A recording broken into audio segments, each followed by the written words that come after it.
नाही, अमोलदादा साहेब हे अवघड आहे.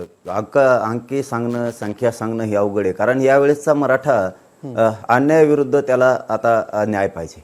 त्याच्यामुळं तो विचार करत नाहीये. आपण कसं जाणार आहेत, काय करणार आहेत, किती जण जाणार आहेत. हर एक घरातून माणूस उठायला लागला आणि मुंबईकडे निघालाय. शेवटी क्षमता असते दादासाहेब, सहन करण्याची काही सहनशीलता असती. किती दिवस संयम धरायचा? विनाकारणच आम्हाला टार्गेट करायचं, विनाकारणच समाजाला बदनाम करायचं, जातीवादी म्हणायचं, आरक्षण असून द्यायचं नाही.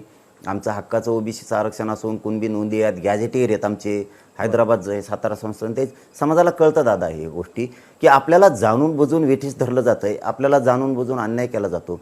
शेवटी काय असतं बघा, राजकारणातला मराठा असू द्या, व्यवसायातला असू द्या, नोकरीतला असू द्या किंवा शेतकरी मराठा असू द्या, शेतमजूर असू द्या किंवा कुठलाही असू द्या, कर्मचारी असू द्या, प्रत्येकाला वाटतं हो माझी लेकबाळ अधिकारी झाली पाहिजे, माझं पोरग अधिकारी झालं पाहिजे, पोरगी झाली पाहिजे. आणि ते स्वप्न भंग व्हायला लागलं आमचं आरक्षण असून.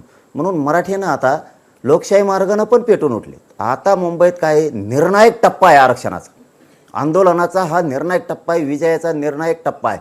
आणि ह्या निर्णयाच्या टप्प्यात आता मात्र आपण मागं राहायचं नाही, हे घराघरातल्या मराठ्यांनी ठरवलंय.